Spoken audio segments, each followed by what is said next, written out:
안녕하십니까? 달빛 브리핑입니다.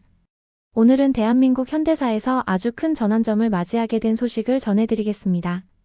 바로 78년 동안 이어져 온 검찰청이 역사 속으로 사라지게 됐다는 소식입니다. 검찰청은 1948년 정부 수립과 함께 만들어져 지금까지 한 세대를 훌쩍 넘는 세월 동안 대한민국의 핵심 권력기관으로 자리 잡아왔습니다.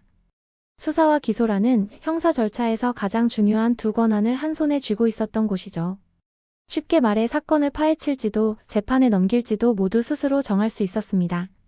이 때문에 검찰은 법 위의 권력이라는 말까지 듣게 되었습니다. 하지만 이런 구조는 늘 논란이 되어 왔습니다. 검찰이 마음만 먹으면 어떤 사건은 끝까지 수사하고 또 어떤 사건은 아예 덮어버릴 수도 있었습니다. 선택적 수사, 편의적 기소라는 말이 괜히 생긴 게 아니죠. 특히 정치와 얽힌 사건에서는 검찰이 정권의 입맛에 따라 움직인다는 비판이 끊이지 않았습니다.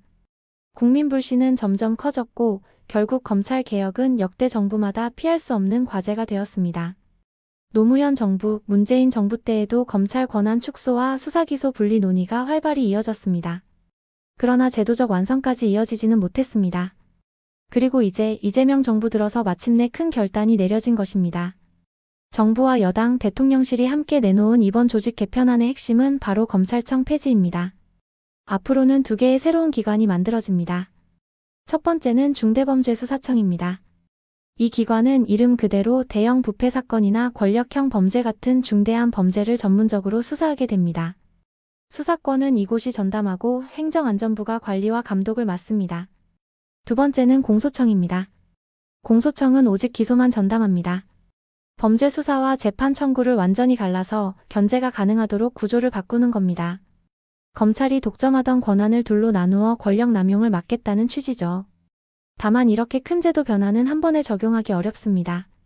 정부는 내년 9월까지 1년의 준비 기간을 두기로 했습니다. 그 사이 공소청에 보완적인 수사권을 줄지, 경찰 권력이 커지는 걸 막기 위해 국가수사위원회를 만들지 등을 두고 치열한 논의가 이어질 예정입니다. 검찰청 변화만 있는 건 아닙니다. 기획재정부도 손질됩니다. 그동안 기재부는 나라 살림살이와 세금, 예산, 경제정책까지 모두 도맡아 권한이 지나치게 크다는 지적을 받아왔습니다.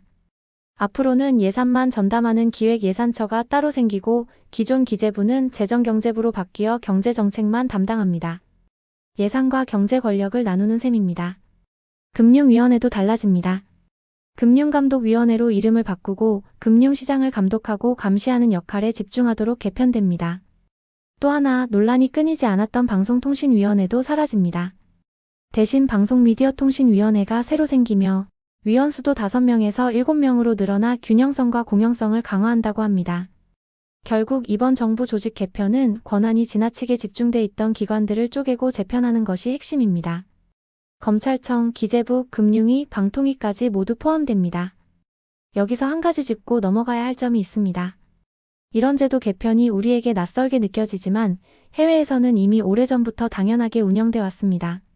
미국을 예로 들어볼까요?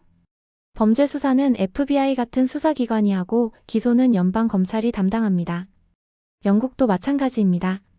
경찰이 범죄를 수사하고 왕립검찰청이 기소를 전담합니다. 우리만 유독 수사와 기소를 한 기관이 독점해왔던 셈이죠. 그렇다고 안심할 수만은 없습니다.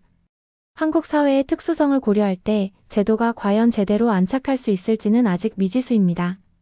수사와 기소가 분리되면 범죄 대응 속도가 늦어지지 않을까 하는 불안, 경찰 권력이 지나치게 커져 또 다른 권력 독점으로 이어지지 않을까 하는 우려, 그리고 새 기관들이 제 역할을 하지 못하면 혼란만 커지지 않을까 하는 걱정이 여전히 존재합니다.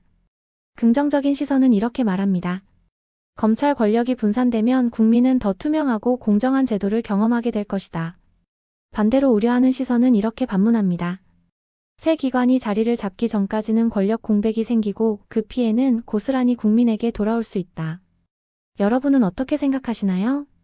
검찰 권력이 줄어드는 것이 과연 국민에게 더 좋은 길일까요? 아니면 새로운 혼란의 시작일까요? 분명한 건 이번 변화가 대한민국 권력 구조를 근본적으로 다시 설계하는 일이라는 사실입니다. 검찰청이라는 상징적인 기관이 역사 속으로 사라진다는 건 곧 우리 사회의 큰 전환점을 의미합니다. 앞으로 이 개편이 국민 신뢰 회복으로 이어질지 또 다른 문제를 낳을지는 시간이 말해줄 것입니다. 오늘도 끝까지 함께 해주셔서 감사합니다. 이상 달빛 브리핑이었습니다. 다음 시간에도 중요한 소식으로 찾아뵙겠습니다.